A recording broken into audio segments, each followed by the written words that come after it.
দিদি বলছি সেক্টর 5 যাবে তো? আরে সাহেব আপনি, আচ্ছা টাকাগুলো পেয়েছেন? টাকা? কোন টাকার কথা বলছো তুমি?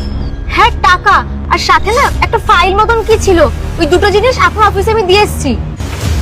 নিন সাহেব, চলে এসেছি। নাও তোমার টাকাটা। ঠিক আছে। এ কি সাহেব, তো মনে হচ্ছে টাকার দরকারি ফাইল ফেলে গেল। ইমা চলে যাচ্ছে। না না, এক্ষুনি কি দিতে হবে। আরে সাহেব দাঁড়ান আপনি। দাদা বাবু শুনুন না, এই যে অফিসের মালিক আছে না, ওই সাহেবটা আমার টোটোতে একটু আগে এসছে, আর আসার সময় এগুলো ফেলে চলে এলো।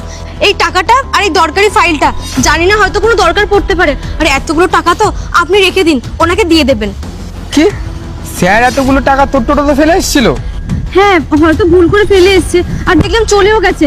ডাকছিলাম কিন্তু শুনতে পাইনি, তাই আর কি আমি এখানে চলে এলাম দিতে। ঠিক আছে তুই যা, আমি স্যারকে দিয়ে দেবো।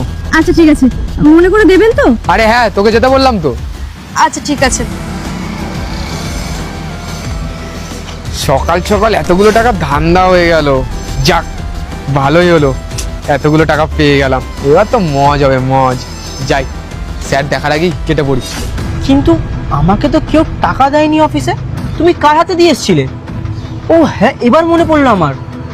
আমি আগের দিন ক্লায়েন্টের থেকে কিছু অ্যাডভান্স পেমেন্ট নিয়ে এসেছিলাম, সেটাই এনে আমি কোথায় রেখেছিলাম এটাই আমি খুঁজে পাচ্ছিলাম না। আজ বুঝতে পারলাম ওই টাকাটা তোমার টোটোতেই ফেলে গেছিলাম। হ্যাঁ দাদা, ওই জন্য তো আমি আপনার অফিসে গিয়ে দিয়ে আসলাম। কিন্তু কাকে দিয়ে এসছো? আপনার অফিসের সামনে এনে দাঁড়িয়েছিল একটা সাদা কালারের জামা পরে আর একটা কালো কালারের প্যান্ট পরে একটা ছেলে। সাদা জামা কালো প্যান্ট, তার মানে অভি। কিন্তু অভি তো আমাকে কোনো টাকা বা কোনো ফাইল দেয়নি, তার মানে অভি আমার টাকাটা নিয়ে নিয়েছে। কিন্তু এটা কি করে করতে পারে? আমার কাছে তো কোনো প্রমাণও নেই ওকে গিয়ে বলবো। ঠিক আছে, একটা কাজ করি। দিদি বলছি, আমার একটা হেল্প করতে পারবেন?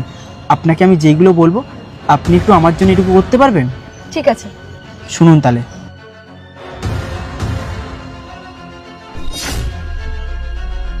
ঠিক আছে? আচ্ছা ঠিক আছে, আপনি চিন্তা করবেন না, আমি আপনার জন্য এতটুকু করে দেব। ঠিক আছে। দাদা শুনুন না, মনে আছে আগের দিন টাকা দিতে এলাম আমি, ওই টাকা থেকে না আমি কিছু টাকা সরিয়ে রেখেছিলাম, আজকে নিয়ে এসেছি। আসলে আমার নিজেরই কেমন লাগছিল, উনি এত ভালো মানুষ, টাকাটা সরিয়ে দিলে কেমন লাগে না। এ নিন, এটা ওই সাহেবকে দিয়ে দেবেন। হ্যাঁ, তোদের মতন টোটো আলিকদের কাছ থেকে তো এইসবই এক্সপেক্ট করা যায়। তোরা তো এরকম টাকা কোনদিন একসাথে দেখিসনি। ঠিক আছে, যা তুই আমার এখান থেকে যা।